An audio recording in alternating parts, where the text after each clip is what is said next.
Hi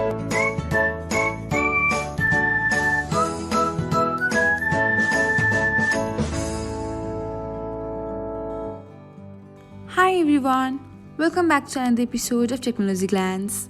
In this video, I'm going to guide you through how you can enable email notifications for Pinterest announcements and updates. So, let's get started.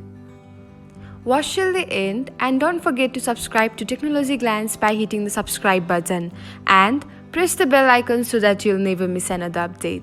Without further ado, let's get started. First of all, open the Pinterest app on your device. Now, tap on your profile icon. After that, select three dots icon. Next, tap on settings. And then, select notifications. After that, open by email. Scroll until you can find others section. Now, tap on the button beside Pinterest announcements and updates. And that's it. Now, you will receive email notifications for Pinterest announcements and updates. Thanks for watching. If you found this guide helpful, we will love it if you hit the thumbs up button below. We upload great new tech tutorials like this one every day. So, don't forget to subscribe to our channel and hit the bell icon to get an update as soon as we post a video.